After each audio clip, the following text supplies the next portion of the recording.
Atensyon mga Filipino senior citizens, 2025 na. Dapat nagawa na ninyo ito. Kung hindi pa, yan ang ating ituturo sa inyo sa video na to para makakuha ng iba't ibang benepisyo na meron ang senior citizen para sa taon na ito mula sa gobyerno. Hold up.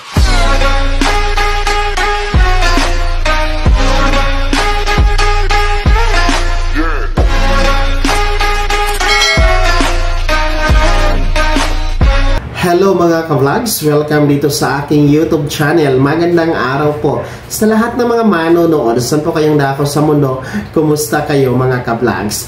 Ayan ha mga lolo at lola, nako po, 2025 na.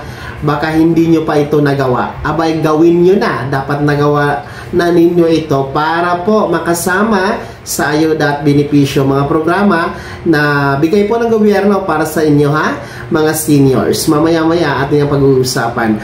Pero bago ang lahat, kung bago ka pa lang dito sa aking YouTube channel o di kaya hindi ka pa nakasubscribe, abay, i-click nyo muna ang ating subscribe button na nasa baba. Huwag nyo kalimutan na pindutin ang notification bell. Ilagay niyo po sa all para naman updated kayo sa lahat ng mga videos na aking i-upload. So, eto na nga po ha, mga Filipino senior citizens.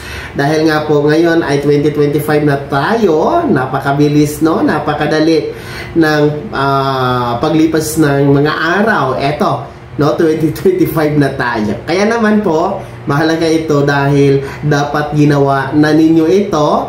Kung hindi man, dapat gawin nyo na ito habang mas maaga. Nasa unang linggo pa lang tayo ng January 2025. So ito po ang tinutukoy ko ay tungkol sa pagpaparehistro sa NCSC database. No? Diyan sa National Commission of Senior Citizen na database, dapat kayo magrehistro para makasama sa benepisyo, ayuda at programa na bigay ng gobyerno para sa inyo mga lolo at lola nitong taon 2025. Mahalaga talaga ito dahil ayaw natin mapag-iwanan kayo, ayaw natin pong hindi kayo makasama. Kaya nga po, sa hangad po ng gobyerno at NCSC na dapat lahat kasama na sa ayuda, mga pensyon, programa, benepisyo, no? Walang maiiwan. Kaya nga po inanyayahan kayo na magrehistro sa database ng NCSC.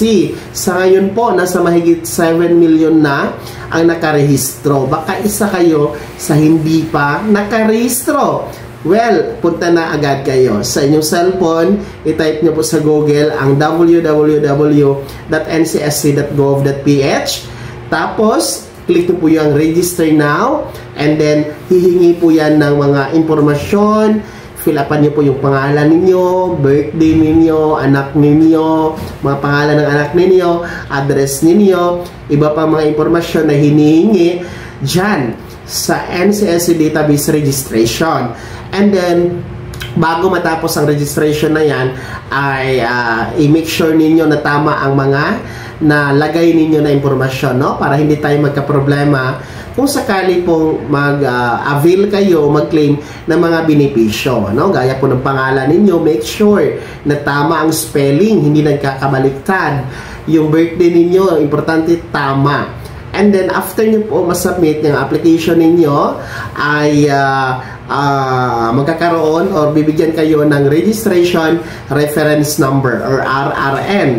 Screenshot nyo po o di kaya ilistan ninyo, no, para hindi nyo makalimutan. Dahil isa yung RRN, registration reference number, na fill upan nyo po doon sa application form kung kayo ay magki-claim ng 10,000 pesos cash gift sa ilalim po ng Expanded Centenarian Act cash benefit mga ka-vlogs, no? Yung para sa mga 80 years old, 85, 90 at 95 years old, which is nagsisimula na po, no?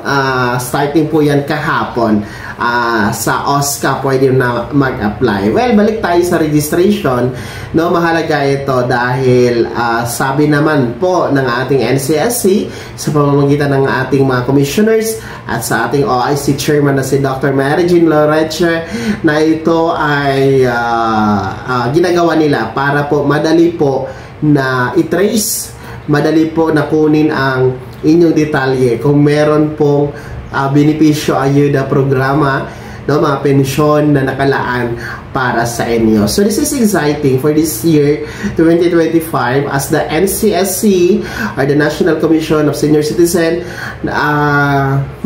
magti-take over na po sila, no, from DSWD to NCSC. Magkakaroon na ng transition sa mga benepisyo programa para sa inyo, mga lolo at lola, no? Kung hindi po kayo marunong mag-register online gamit ang inyong cellphone, pwede po kayong pumunta sa Office of the Senior Citizen Affairs or OSCA office na nasa munisipyo or city hall ninyo. Puntahan nyo doon, sabihin nyo magpatulong kayo na magparehistro dahil sila po ay handa pong tumulong na irehistro kayo. O di kaya, pwede din po sa NCSC Satellite Office na nasa probinsya ninyo.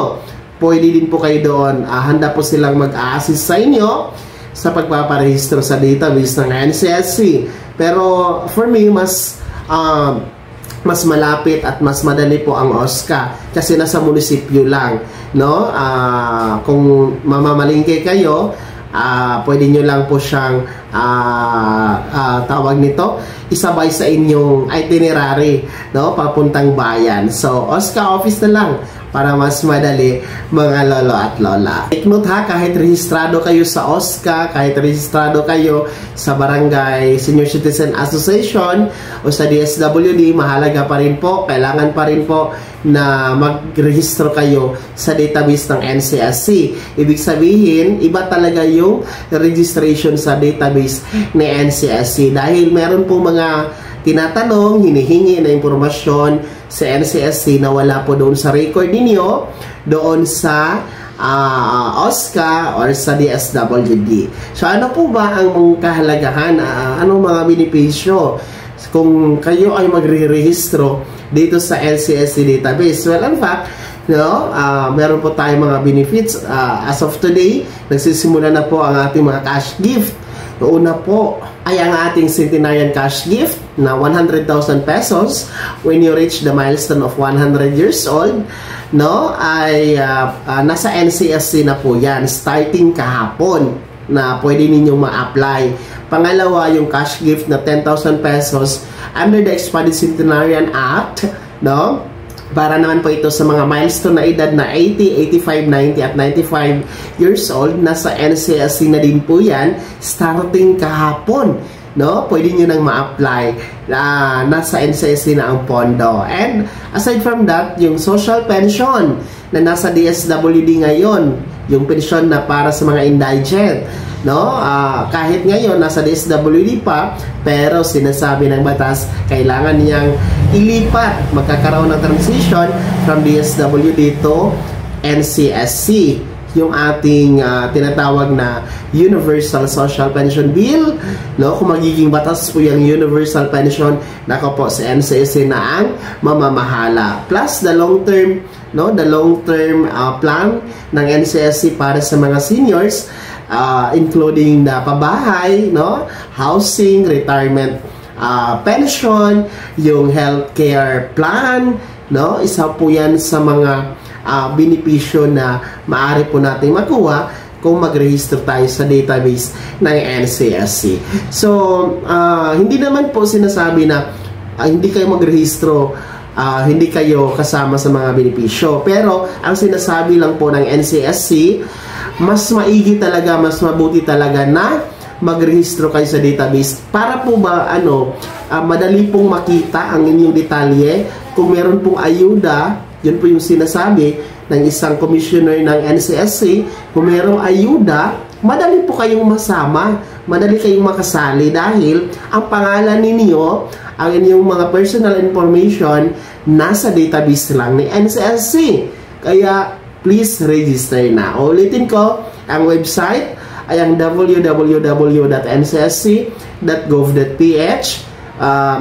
Diyan kayo mag-register online. Kung hindi po kayo marunong sa online, punta kayo ng OSCA, walang problema, tutulong yan sila sa inyo, handang mag-assist sa inyo para i-rehistro kayo sa database ng NCSC, mga lolo at lola. Dapat nagawa na ninyo ito, no, bago magtapos ang 2024, no, bago ngayon 2025, ngayon 2025, dapat rehistrado na kayo. Pero wag mong kalala dahil nasa ano pa naman tayo, no? Maaga pa, no? Nasa first 4 days pa tayo ng 2025. Habol-habol po tayo. Pwede tayong humabol, ha? Dahil more than 7 million na po ang nakarehistro sa database ng NCSC. Huwag na pong papayag na mahuli kayo. Huwag papayag na hindi kayo makasama sa benepisyo, ayuda at programa bigay ng gobyerno para sa inyo mga senior citizen. Please register sa NCSC database ngayon na. Kaya naman, mga lola at lola, ano po ang komento ninyo at reaction sa balitang ito? Kayo ba ay nakarehistro na o wala pa? I-komento nyo po sa comment section na nasa baba. Bago ako magtapos sa video na to, kung gusto nyo pong sumuporta sa aking YouTube channel, maaari nyo pong i-click ang ating super thanks button na nasa baba. Sa mga gusto maging miyembro, ha, pwede i-click nyo po ang ating join button. Maraming perks dyan mga vlogs. Be my member now. Sana naging gabay ang video na to. Kahit pa paano na pag-uusapan natin ang mga mahalagang bagay-bagay na may kinalaman sa ayuda, programa at benepisyo ng ating mga lola at lola. Kung hindi ka pa nakasubscribe dito sa aking YouTube channel, maaari nyo na i-click ang ating subscribe button na nasa baba. Huwag nyo kalimutan pindutin ang notification bell. Ilagay niyo po sa all para naman updated kayo sa lahat ng mga videos na aking upload. Maaari nyo rin i-like ang video na to. Kung meron pa mga tanungan, maaari nyo i-komento sa comment section na nasa baba. Paki-follow na din po ang aking official Facebook page na nasa screen nyo. Muli po, ako si Daniel Timpawa na nagsasabing dito sa aking YouTube channel, pawang katotohanan at lahat totoo lamang.